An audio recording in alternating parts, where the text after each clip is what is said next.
Good morning student आज हम plus two का 15 चैप्टर प्रोबेबिलिटी स्टार्ट करने जा रहे हैं। ये चैप्टर स्टूडेंट फाइनल एग्जाम के लिए लगभग 9 मार्क्स की वेटेज रखता है। तो 9 मार्क्स का मीनिंग हो गया कि एक क्वेश्चन 4 मार्क्स में, एक क्वेश्चन 2 मार्क्स में और 3 क्वेश्चंस 1 मार्क्स के आते हैं। तो टोटल जब आप पेपर देखेंगे तो आपको एक क्वेश्चन 4 मार्क्स में, एक क्वेश्चन 2 मार्क्स में और 3 क्वेश्चंस 1 मार्क्स के, यानी कि टोटल 5 क्वेश्चंस आपको एक पेपर में दिखेंगे। तो प्रोबेबिलिटी चैप्टर काफी मेहनत मांगता है स्टूडेंट्स। आप साथ के साथ एक अच्छे से नोट्स बनाएंगे, फिर आप इसको कर पाएंगे। स्टार्ट करते हैं। तो आज हम फार्मूले बता रहे हैं आपको। फार्मूले सुनिए। इस फर्स्ट स्लाइड में मैं कुछ फार्मूले बता रहा हूं। ताश सभी ने देखी है, ताश की गड्डी सभी ने देखी है। गड्डी को, पैकेट को हम इंग्लिश में डेक बोलते हैं। Deck of cards. एक वर्ड होता है ताश में कि ताश के पत्तों को आप अच्छी तरह से मिक्स कीजिए, उसको हम तो बोलते हैं फेंटना, कि आप ताश के पत्तों को फेंट दीजिए, फेंटना बोलते हैं, मिक्सअप करना।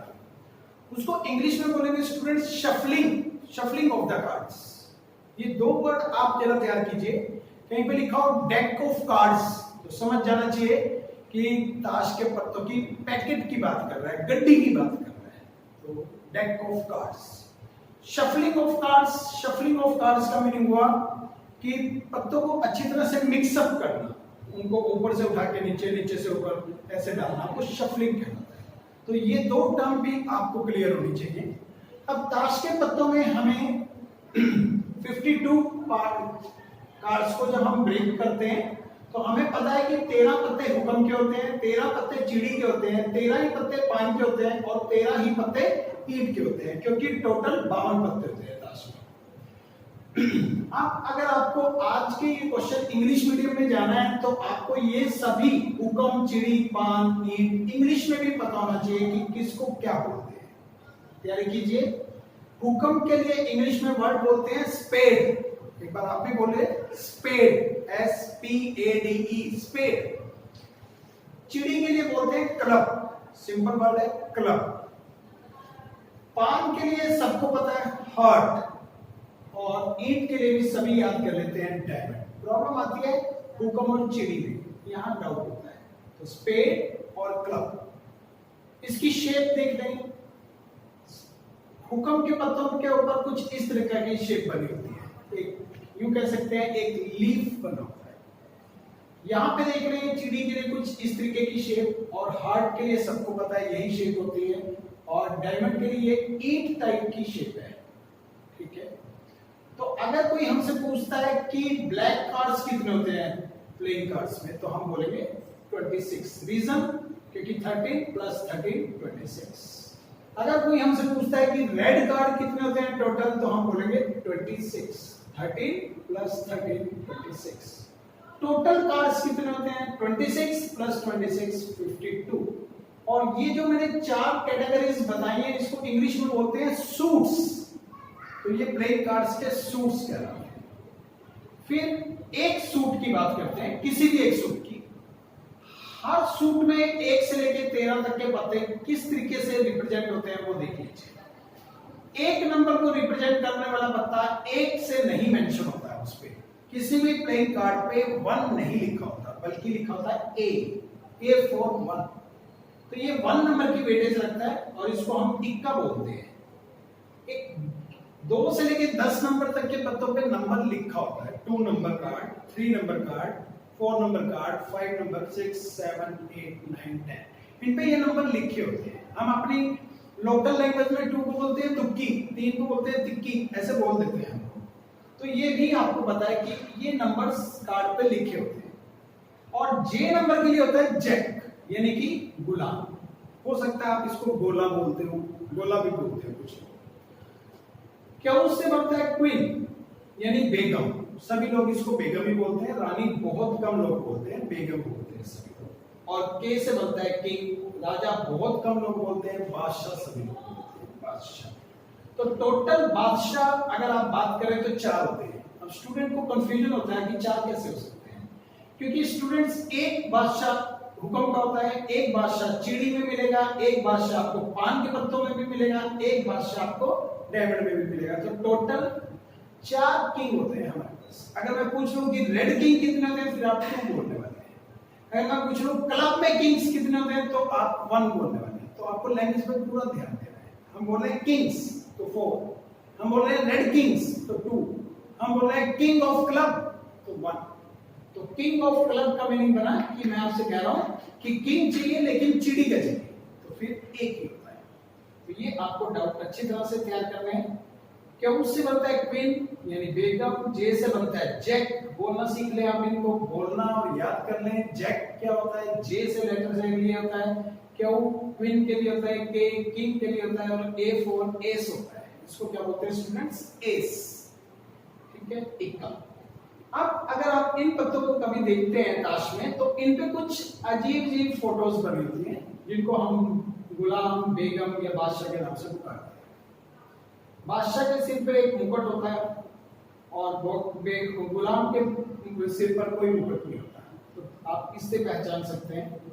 तो ये गुलाम और बेगम, इन दोनों की मुच्छें होती हैं और इसकी मुच्छें नहीं होती, तो हम उसको पहचान लेते हैं कि वो बेगम होती है। तो इन तीनों में कुछ ना कुछ पिक्चर बनी होती है कार्ड पे, तो इसलिए इनको फेस कार्ड के नाम से जाना जाता है। तो टोटल प्लेइंग कार्ड्स में फेस कार्ड कितने होते हैं, तो हम बोलते हैं 12 फेस कार्ड। तस्वीर वाले पत्ते कितने होते हैं, तो 12 होते हैं। आप इसको अच्छी तरह से तैयार करें। अगर आपका ये तैयार है तो प्रोबेबिलिटी आपको समझ आएगी। Next, even numbers. Even number students 2, 4, 6, 8 and so on. odd numbers 1, 3, 5, 7 and so on.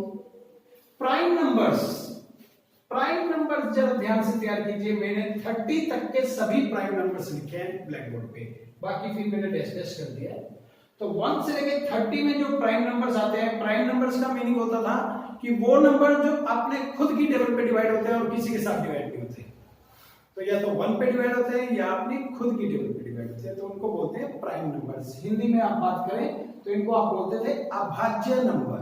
जिन्होंने हिंदी मीडियम से पढ़ा है 10th, उनको पता होगा कि आप इसको अभाज्य नंबर, इसको विषम संख्याएं, इसको सम संख्याएं ऐसा बोलते थे आप। तो चलिए अभी इंग्लिश मीडियम में याद करते हैं प्राइम नंबर्स, यानी कि वो नंबर जो खुद की टेबल पे डिवाइड होते हैं या 1 पे डिवाइड होते हैं। तो सबसे मिनिमम प्राइम नंबर 2 बोलना है, 1 नहीं बोलेंगे। और एक इकलौता एक प्राइम नंबर ही ऐसा है जो इवन है, बाकी सब प्राइम नंबर्स इसके बाद ओड होते हैं। तो आपसे ये भी पूछा जा सकता है, tell 1 prime number which is even. तो ओनली 1, दैट इज 2। तो 2 is the only 1 prime number which is even. बाकी 3, 5, 7, 11, 13, 15 छोड़ देंगे, 17, 19, 23 एंड 29 एंड सो ऑन। तो 1 to 30 के बीच में जितने भी प्राइम नंबर आते हैं वो मैंने लिख दिए। प्राइम नंबर भी याद कर लीजिए। फिर 10th क्लास में आपको ये फार्मूला बताया जाता है। +1 में भी आपने थोड़ी सी प्रोबेबिलिटी पढ़ी है, 10th में भी पढ़ी है। तो प्रोबेबिलिटी का फार्मूला आप ये लिखते रहे। और प्रोबेबिलिटी के लिए जो अल्फाबेट यूज करते हैं वो कैपिटल P करके, जो लैंग्वेज होती है उसके लिए हम इवेंट वर्ड यूज करते हैं। ये भी एक डिस्कस करने की बात है कि क्वेश्चन में जो भी आपको गेम खेलने को मिलेगा, जिस भी क्वेश्चन, उस क्वेश्चन में जिस भी गेम के बारे में बात की गई होगी, तो कभी भी ये नहीं कहा जाएगा कि ये प्रोबेबिलिटी में गेम चल रहा है, बोला जाएगा ये प्रोबेबिलिटी की इवेंट है। तो गेम मींस इवेंट। तो ये लैंग्वेज भी आपको याद करना है। जैसे मैंने आपको बताया डेक ऑफ कार्ड्स का मीनिंग क्लियर होना चाहिए, शफलिंग का मीनिंग क्लियर होना चाहिए। एक यही वर्ड भी आप याद करें कि प्रोबेबिलिटी में इवेंट वर्ड बहुत बोला जाता है। तो गेम नहीं बोलेंगे कि इस गेम में कौन जीता, नो, ये बोलेंगे इस इवेंट में कौन जीता, कौन विन कर रहा है। तो इवेंट वर्ड यूज करते हैं गेम के लिए इस चैप्टर में, राइट। इस वर्ड से आप दोस्ती कर लीजिए, event. Number of favourable cases by number of exhaustive cases, ये फार्मूला रहता है। हो सकता है आपने किसी और टर्म्स में याद किया हो प्लस 10th में, तो जिस भी टर्म में आपने याद किया वो भी लिख सकते हैं। और मैं यही बोलता हूं, number of favourable cases by number of exhaustive cases. Exhaustive की स्पेलिंग जिसको मुश्किल लगती है वो लिख सकता है नंबर ऑफ टोटल केसेस।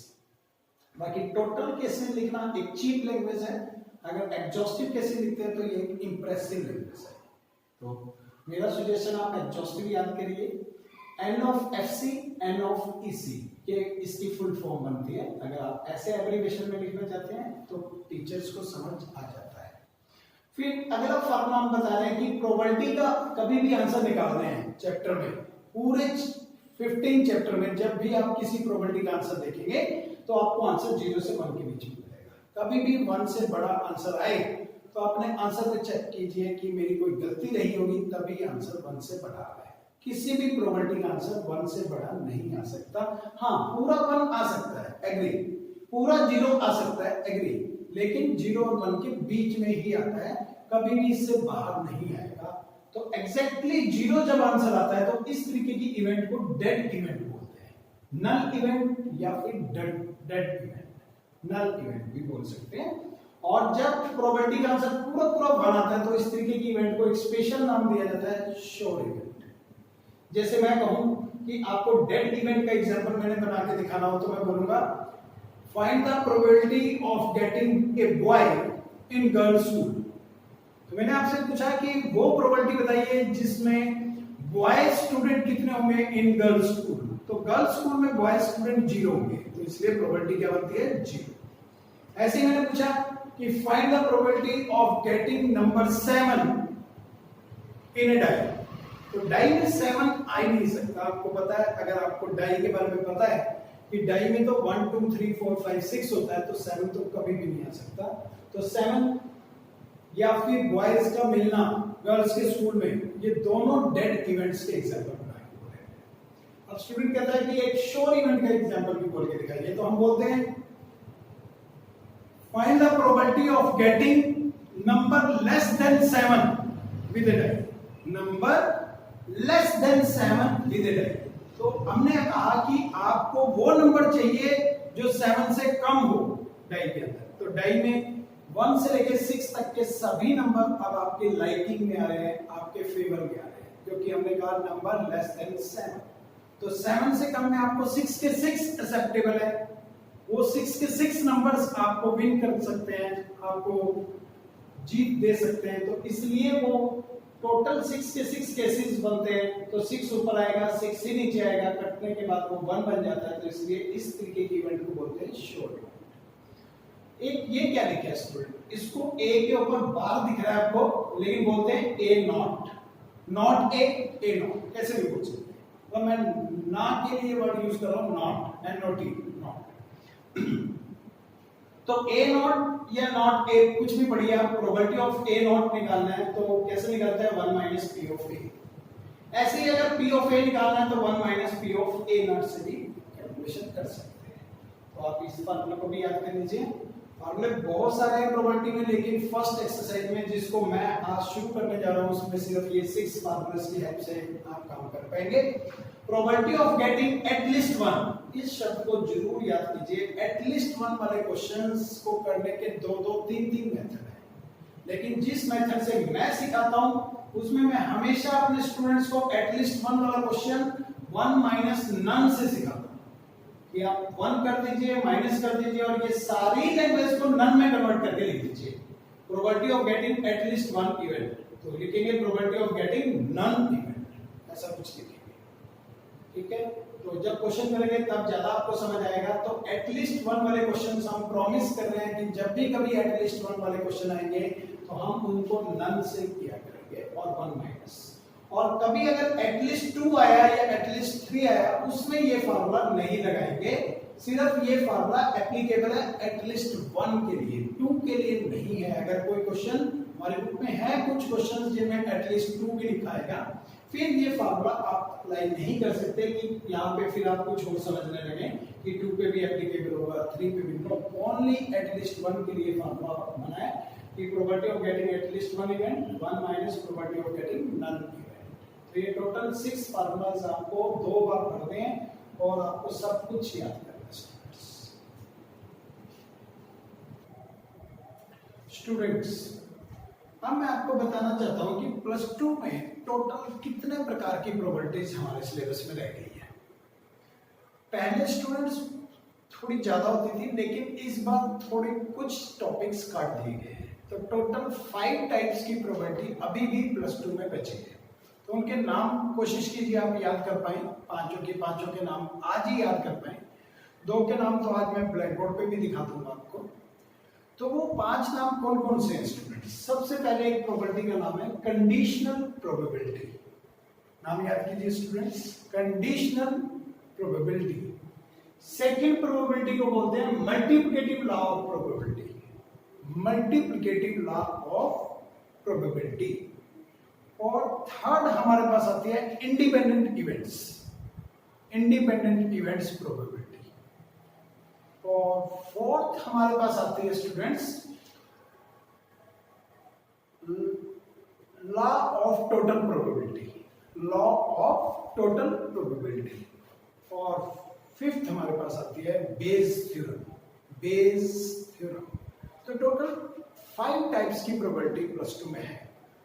तो इन शब्दों को आप बहुत अच्छी तरह से लिखेंगे, क्योंकि अगर आप इनको ही लिखेंगे तो सच में आप एक इंप्रेसिव लैंग्वेज यूज कर रहे हैं और लगेगा कि आप एक इंटेलिजेंट स्टूडेंट हैं।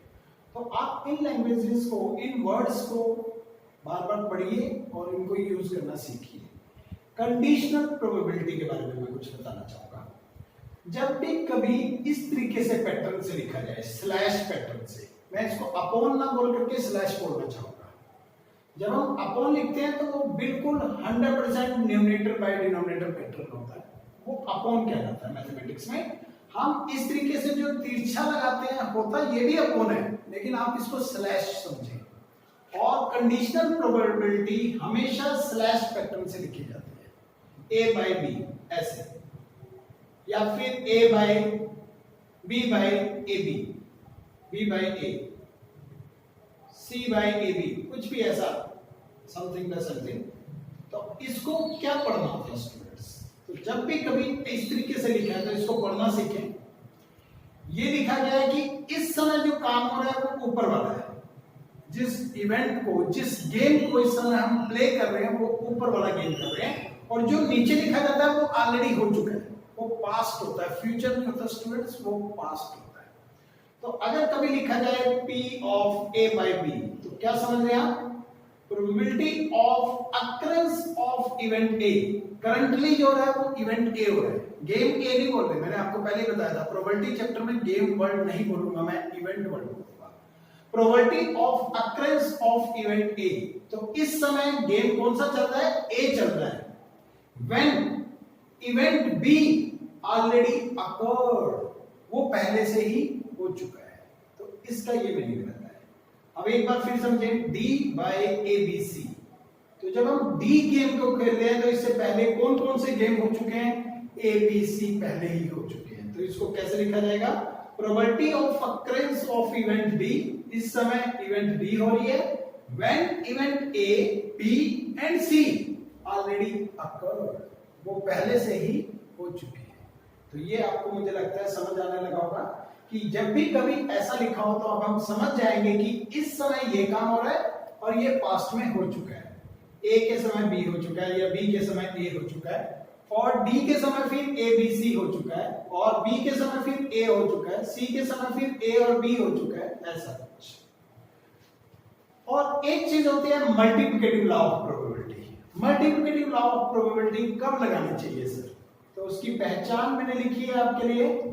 किसी भी बुक्स में आपको इस तरीके के नोट्स नहीं मिलेंगे, मैं अपने एक्सपीरियंस से आपके साथ शेयर कर रहा हूं कि अगर आपको पूरी लैंग्वेज में, क्वेश्चन लैंग्वेज में कहीं पर भी विदाउट रिप्लेसमेंट या नॉट रिप्लेस मिल जाए तो एकदम समझ जाना कि ये एक्सरसाइज 15.2 का क्वेश्चन है और मल्टीप्लिकेटिव लॉ ऑफ प्रोबेबिलिटी इस पे अप्लाई होगी।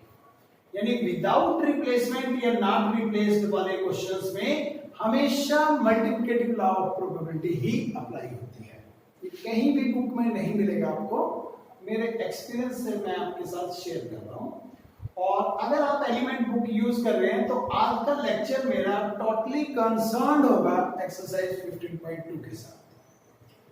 तो अब इसको समझते हैं, मल्टीप्लिकेटिव लॉ को लिखते किस पैटर्न से, कैसे लिख सकते हैं। हमारे सिलेबस में एक समय में टोटल 4 इवेंट्स हो सकती हैं मैक्सिमम, 5 इवेंट्स का एक भी क्वेश्चन बुक में नहीं है। तो अगर हमारे पास 2 इवेंट वाला क्वेश्चन है और वो विदाउट रिप्लेसमेंट का है तो उसको आप ऐसे लिखेंगे कि फर्स्ट टाइम ए गेम हो रहा है, सेकेंड टाइम जब बी होगा तो ए पहले हो चुका होगा, ये मल्टीप्लिकेटिव लॉ ऑफ प्रोबेबिलिटी है। अगर 3 गेम्स में हम बात करें, जिनको गेम्स को हम इवेंट बोलेंगे, 3 इवेंट्स में हम बात करें तो सबसे पहले ए का काम होगा, ए इवेंट खेली जाएगी, फिर जब बी इवेंट खेली जाएगी उस समय तक ए पहले हो चुकी होगी, और जब सी खेली जाएगी उस समय तक 2 इवेंट पहले हो चुकी होंगी, ए बाय ए एंड बी। और जब 4 इवेंट्स में खेलेंगे तो फर्स्ट टाइम ए के साथ खेलेंगे और बी के साथ जब खेलेंगे ए पहले हो चुकी होगी, जब सी के साथ खेलेंगे ए और बी पहले हो चुकी होगी, और जब डी के साथ खेलेंगे ए बी सी पहले हो चुकी होगी। तो ये अपॉन या स्लैश वाला मेथड कब लगाते हैं स्टूडेंट्स? जब भी आपको विदाउट रिप्लेसमेंट या नॉट रिप्लेस्ड का क्वेश्चन मिले तो आप इसी पैटर्न से लिखेंगे। मैक्सिमम आपके पास 4 इवेंट्स आ सकते हैं और मिनिमम 2। तो ये क्वेश्चन आप जब करेंगे तो आपको समझ आएगा। हम स्टार्ट करते हैं। A card is drawn from a well shuffled deck. Well shuffled deck बहुत इंपॉर्टेंट टर्म है, रैंडमली आती रहेगी क्वेश्चंस में, तो आप इनका मीनिंग समझ लें। वेल शफल्ड डेक का मीनिंग हुआ अच्छी तरह से पीस ली गई, फेंक ली गई गड्डी। A card is drawn from a well shuffled deck of 52 cards and then a second card is drawn. पहले एक पत्ता निकाला गया, उसके बाद सेकंड पत्ता निकाला गया। Find the probability that the first card is a spade, कि पहला पत्ता स्पेड का मिलना चाहिए, and the second is a club, और दूसरा पत्ता फिर हमें क्लब का मिलना चाहिए if the first card is not replaced, और पहले पत्ते को वापस नहीं रखा जाता। पहला पत्ता आपको स्पेड का, यानी स्पेड का मीनिंग शायद आपको याद होगा हुक्म का, और दूसरा पत्ता क्लब का यानी चिड़ी का, और रूल यह है कि पहले पत्ते को वापस नहीं रखा जाता। तो जब जैसे ही आपको ये वर्ड मिलता है नॉट रिप्लेस्ड, आप तुरंत समझ जाते हैं कि एक्सरसाइज 15.2 से बिलोंग करता है ये क्वेश्चन, और मल्टीप्लिकेटिव लॉ ऑफ प्रोबेबिलिटी इस पे एप्लीकेबल होगी। तो कैसे करेंगे स्टूडेंट्स, पढ़ना शुरू करते हैं। फेवरेबल केसेस में आप बताएंगे कि हमें क्या क्या चाहिए। आप बताएंगे कि getting of first card spade चाहिए and second is a club चाहिए, लेकिन विदाउट रिप्लेसमेंट पैटर्न से चाहिए। फिर by multiplicative law of probability आप जरूर लिखेंगे, इससे बहुत अच्छा इंप्रेशन पड़ता है। मल्टीप्लिकेटिव लॉ, टोटल 5 प्रोबेबिलिटीज आपके सिलेबस में है, उनमें से मल्टीप्लिकेटिव लॉ ऑफ प्रोबेबिलिटी सिर्फ तभी लगती है जब विदाउट रिप्लेसमेंट के क्वेश्चंस आते हैं। तो probability of getting first card is a spade and second is a club without replacement, ये एब्रिविएशन यूज किया स्टूडेंट्स, मैंने विदाउट लिखा है, विदाउट रिप्लेसमेंट। तो अगर हमें पता लग चुका है कि आज क्वेश्चन में सिर्फ 2 ही कार्ड्स निकाले जा रहे हैं, तो फर्स्ट टाइम आप ए लिखिए, इनटू सेकंड टाइम आप बी लिखिए, स्लैश ए लिखिए कि ए पहले हो चुका है। पहले क्यों हो चुका है? क्योंकि ये विदाउट रिप्लेसमेंट के क्वेश्चंस हैं। अगर ये विद रिप्लेसमेंट के क्वेश्चंस होते तो आपके दूसरे ड्रॉ पे पहले ड्रॉ का कोई इफेक्ट ना पड़ता, फिर आप अपॉन में ए नहीं लिखते, स्लैश में ए नहीं लिखते। ये तभी लिखना है जब इस ड्रॉ का इस ड्रॉ पे इफेक्ट पड़ता हो। तो अब फर्स्ट टाइम जब आप निकालना चाहते हैं, आप स्पेड निकालना चाहते हैं, स्पेड की फैमिली में आपको पता है 13 कार्ड्स होते हैं और टोटल 52। फिर सेकंड बार आप क्लब निकालना चाहते हैं तो क्लब की फैमिली में भी 13 होते हैं, लेकिन बाय में 51 आएगा, क्योंकि जो फर्स्ट कार्ड है वो हमने वापस रखा ही नहीं है, वो तो हमारे हाथ में ही है। पहले हमने एक कार्ड निकाला, फिर उसको हमने अपने हाथ में रखा, और फिर दूसरा कार्ड भी निकाला, ये हमने इस हाथ में पकड़ रखा है ये कार्ड, और फिर दूसरा कार्ड निकाला। तो यानी विदाउट रिप्लेसमेंट का मीनिंग है कि जो कार्ड हमने पहली बार निकाला था वो उसको वापस नहीं दिया गया, वो हमारे पास ही रह जाता है।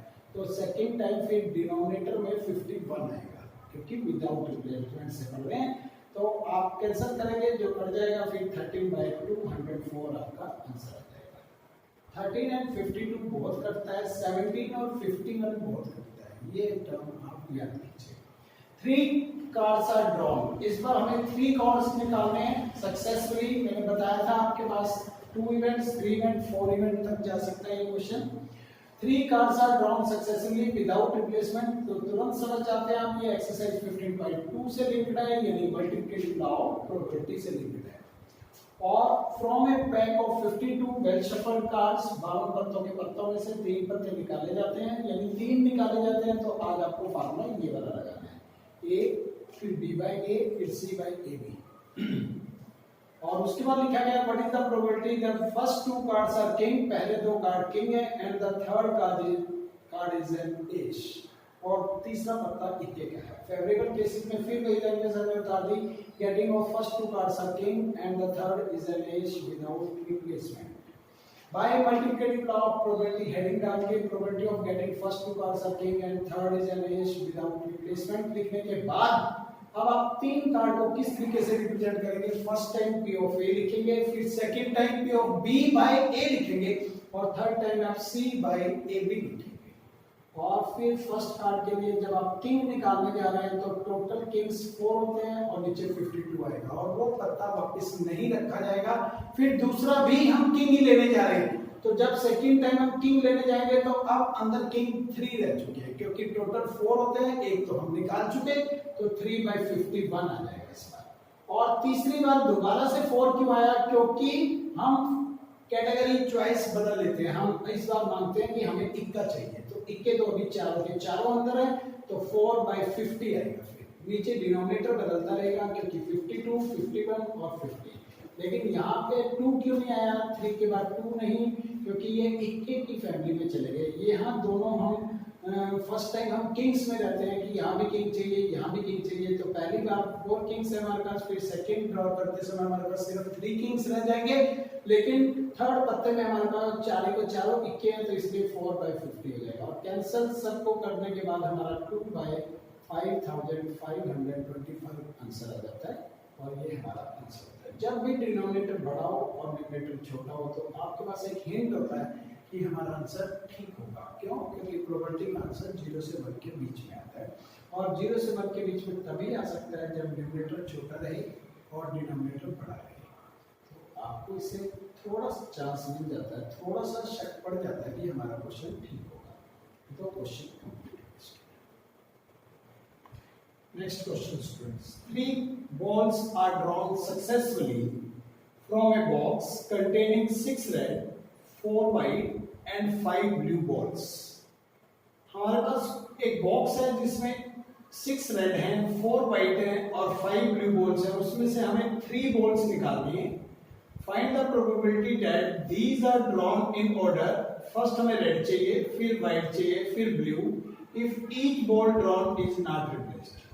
और बॉल को वापस नहीं रखा जाएगा, जो बॉल निकाली जाएगी वो वापस नहीं रखी जाएगी। जैसे ही हमने पढ़ा कि वो वापस नहीं रखी जाएगी तो हमें समझ आता है कि ये question multiplicative law of probability का है, यानी एलिमेंट एक्सरसाइज 15.2 से बिलोंग करता है। तो red ball 6, white balls 4, blue balls 5, total balls 50।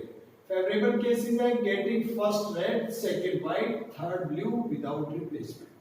Bye multiplicative law of probability अब आप क्या बोलेंगे? Probability of getting first red, second white and third blue without replacement.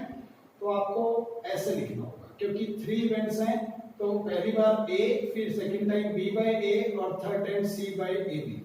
और फर्स्ट रेड निकालना सिखाइए, तो 6 बाय 50 फर्स्ट टाइम, क्योंकि फेवरेबल बाय टोटल होता है। और सेकेंड टाइम अब 4 व्हाइट चाहिए, अब हमें 4 बाय 14 हो जाएगा, 15 नहीं रहेगा 14 हो जाएगा, क्योंकि एक बॉल जो हम निकाल चुके हैं वो वापस नहीं रख रहे। और थर्ड बॉल हमें ब्लू चाहिए, तो 5 बाय 13 हो जाएगा, क्योंकि वो 14 के बाद वो एक बॉल और निकाल लिया तो 13 हो जाएगा। तो आपको जो कैंसिल होता है कर दिया आपने, और 4 बाय 91 आपका आंसर आ जाता है। Next question.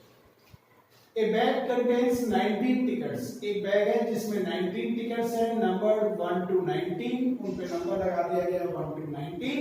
A ticket is drawn and then another ticket is drawn without replacement. पहले एक टिकट निकाली जाती है, फिर उसके बाद दूसरी विदाउट रिप्लेसमेंट। टॉपिक्स है find the probability both tickets will show even number, और वो प्रोबेबिलिटी पता लगाइए जिससे दोनों टिकट्स इवन नंबर शो करें। टोटल टिकट्स 19, नंबर 1 to 19, और फेवरेबल केसेस है आपको 2 इवन नंबर टिकट चाहिए विदाउट रिप्लेसमेंट। तो वो 2 इवन नंबर टिकट्स कौन कौन से हो सकते हैं? 2 नंबर, 4 नंबर, 6, 8, 10, 12, 14, 16 और 18, ये कुछ हो सकती है। Number of favourable cases 9 cases बनते हैं, तो विदाउट रिप्लेसमेंट वाला क्वेश्चन है, इसलिए बाय मल्टीप्लिकेटिंग लॉ ऑफ प्रोबेबिलिटी लिखा, probability of getting 2 even number ticket without replacement.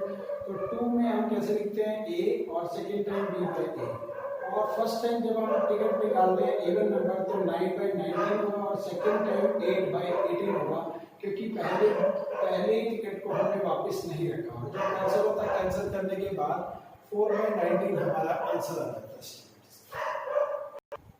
In the last student मैं आपको असाइनमेंट नंबर 64 दे रहा हूँ और इसमें टोटल 6 क्वेश्चंस मैंने डाल दिए हैं और इनके आंसर्स भी साथ में लिख दिया। और ये क्वेश्चंस अगर आप लोग तैयार कर लेते हैं विदाउट रिप्लेसमेंट, जिसको हम मल्टीप्लिकेटिव लॉ ऑफ प्रोबेबिलिटी बोलते हैं, तो 1 मार्क्स का क्वेश्चन हर बार आता है यहाँ से।